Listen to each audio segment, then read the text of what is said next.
Hi, today we are going to meet Mr. Peter Hofstee. He is a senior scientist with IBM. Today we are going to discuss about and learn more about what is open source hardware. Vanakkam. Thank you so much. Sir, I want to start from the basic. Can you explain me what is open source software? What open source hardware? Sure. So yes, it has an analogy with open source software. In the case of hardware, of course, the ideas are being realized in a physical implementation rather than in a program. But the important part of it, I think, is the same for software and hardware. It is that all aspects of the design are fully visible, right? So there is nothing hidden about the design. You can read all the specifications, you could build it yourself, you can understand every detail of it.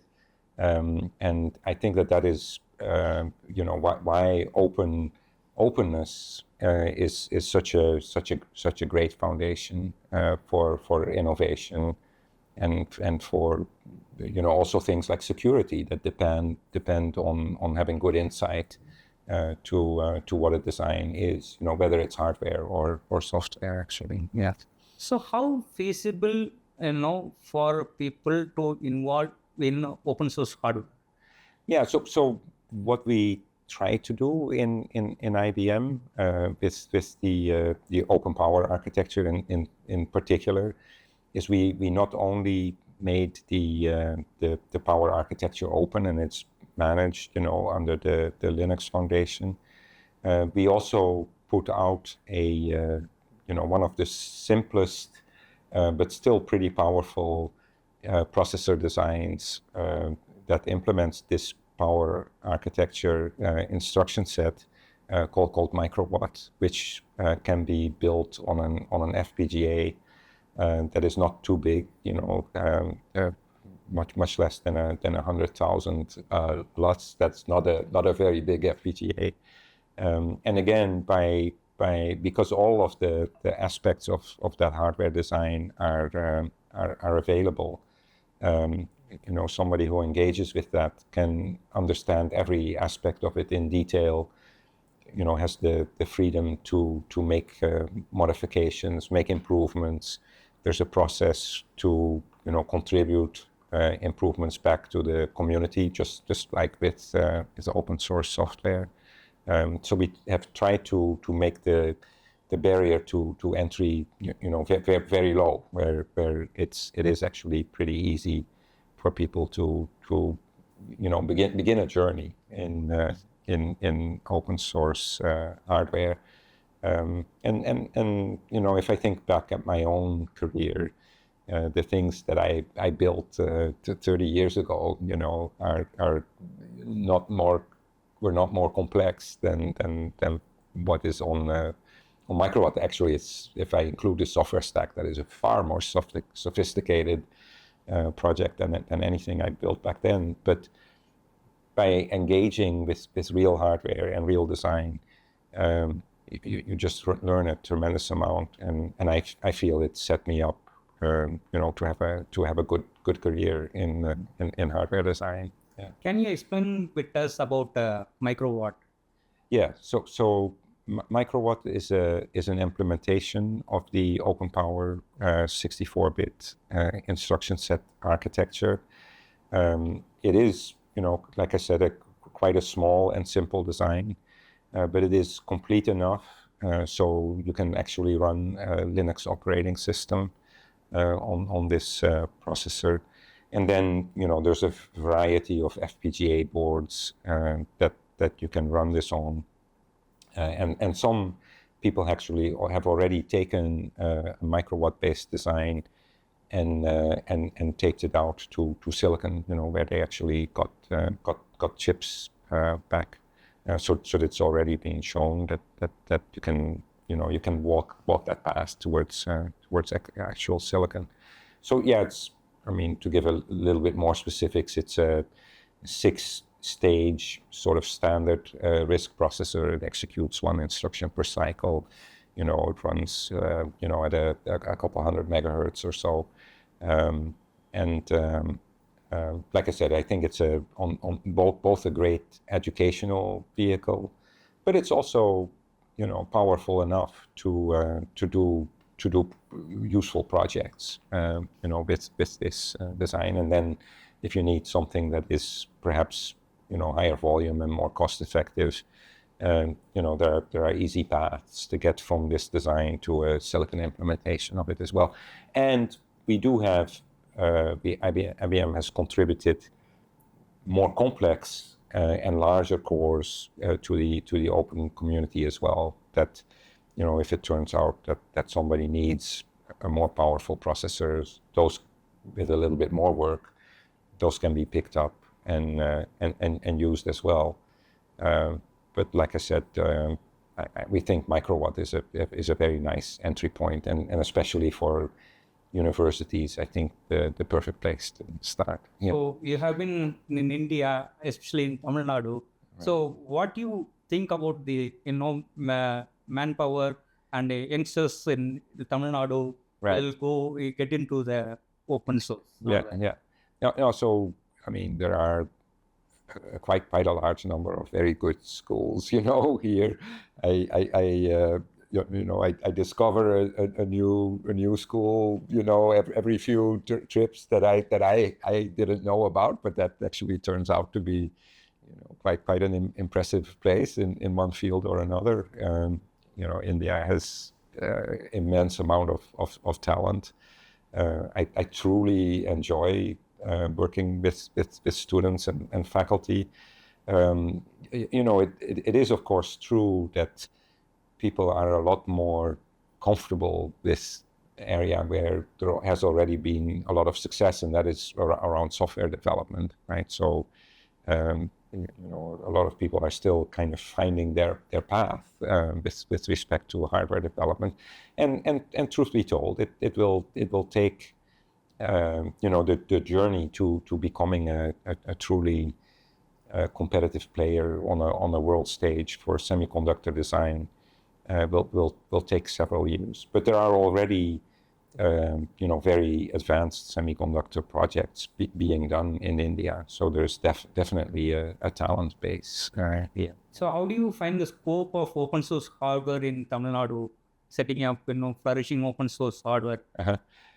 Yeah, so to be honest, the only experience I've had is here, right? So it's difficult for me to compare it to other parts of India, but I'm very pleased with the level of interest,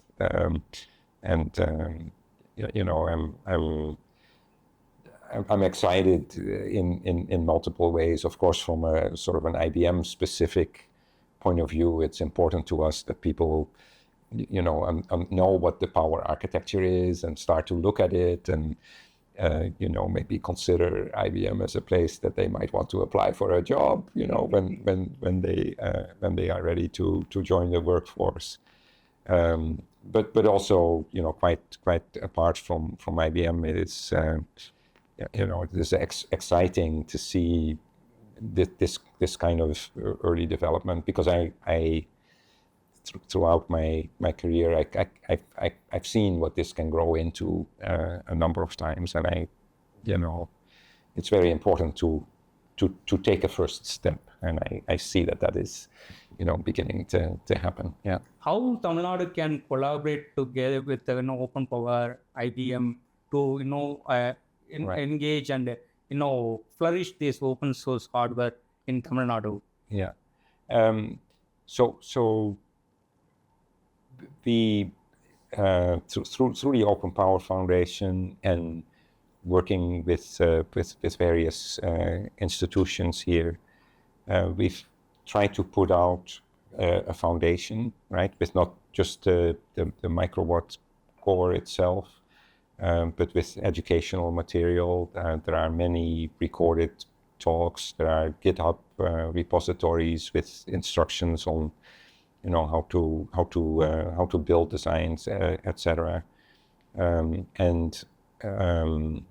we do what we can to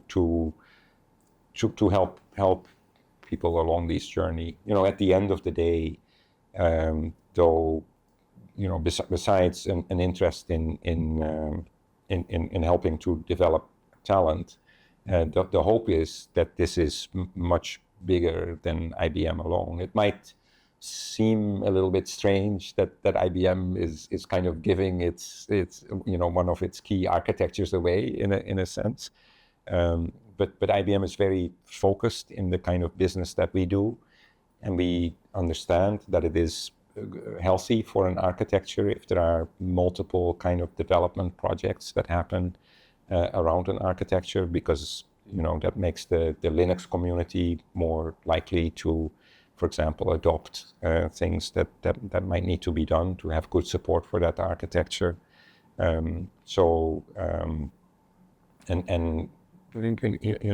IBM designs and builds these server systems, but ultimately, for us, it's a means to an end, right? And the end is not the hardware in itself. It's servicing our customers, which tend to be enterprise customers. But we know that the world is much larger than the kinds of customers that we serve. So we see a lot of opportunity for people to leverage these things that we have available in other areas, or in the same area. There's nothing that stops some other company to also go after server designs based on this architecture first. So open source software already gave access, giving access to all kind of people to access the software.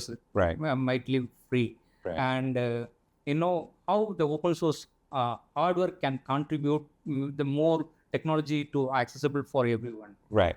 Yeah. So I think it is indeed important to make a distinction between open and free, right? Because there are things that are open source but not free. In the case of the OpenPOWER architecture, it is open and it is free, with the restriction that it's free for compliant implementations, meaning that if something is called an OpenPOWER architecture, it actually has to be OpenPOWER, meaning that if you follow the instruction set and you create software assuming that somebody has followed the instruction set, you have some confidence that your software will indeed run on an OpenPOWER platform. When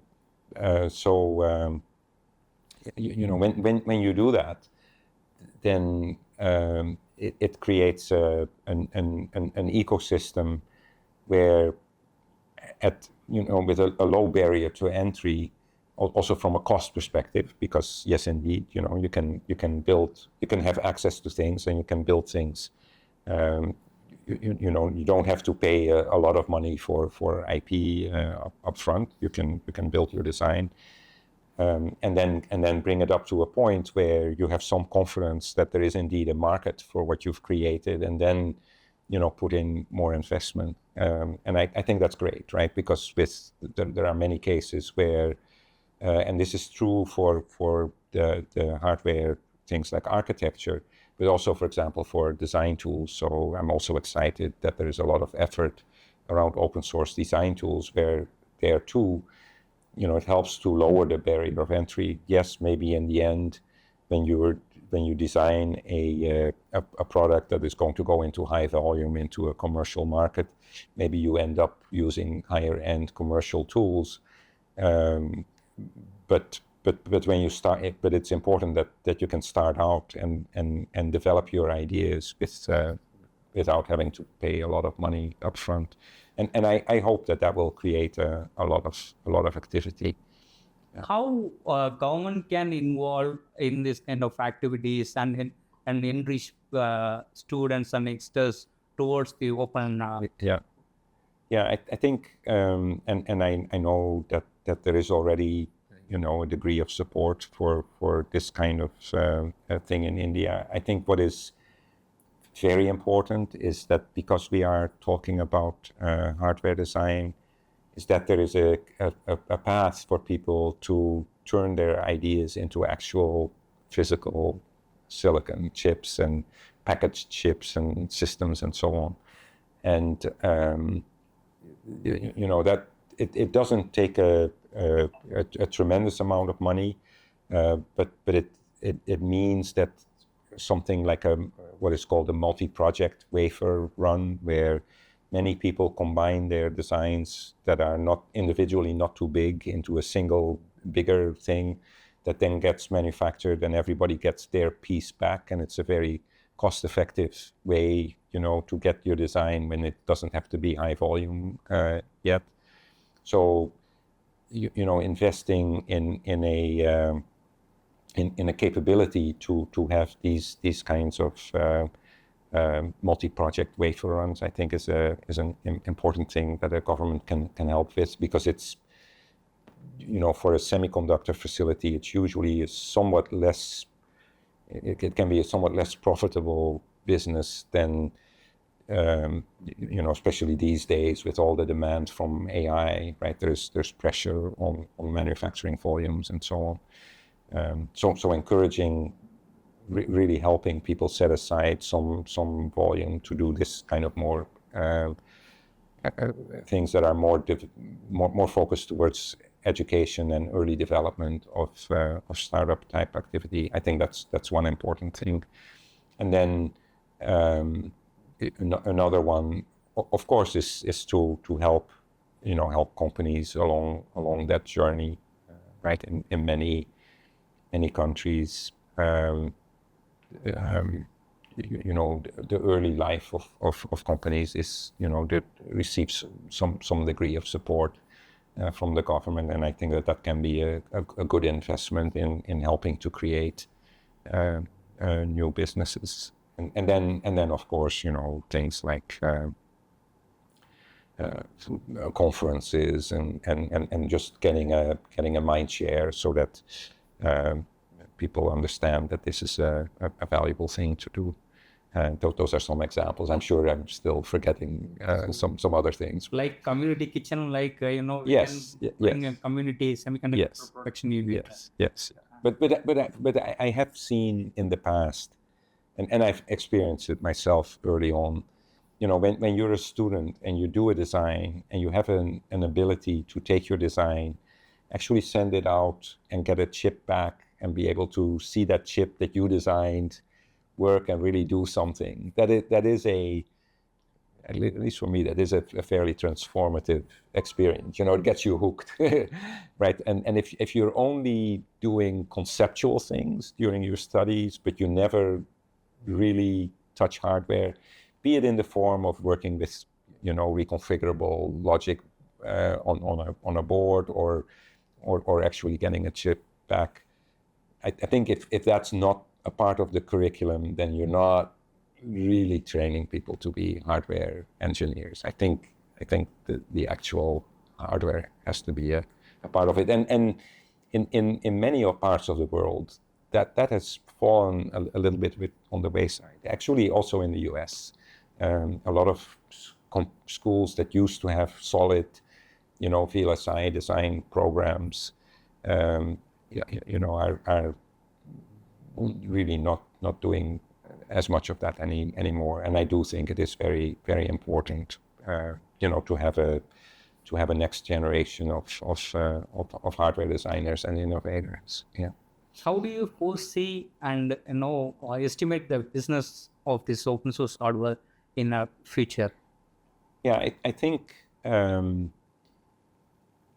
so. It's I think it is very clear to me that it has a very important role to fill in education, and I do remember that for example, companies like Sun Microsystems that invested very, very heavily in education, and then you had students that this was what they were familiar with, right? And then when they went into business, and they had a tremendous business. I think that was fueled from having a base of people that during their studies had learned about this and then carried it forward. So the fact that I believe that open architectures really are by far the better way to engage with hardware and hardware design during your studies than an architecture that is closed, where you can't really see what is inside. I think you can do far better learning and early development with early architectures. And if that is what universities end up running with, I think it will create a base that then can flow into all kinds of other things. And then I think it has a very, very bright future. And of course, OpenPOWER is one of a few open architectures, right? So there is, I think it's a pretty active area. Thank you, Dr. Peter, for your time. My pleasure. It was very nice to talk to you. Thank you. Thank you.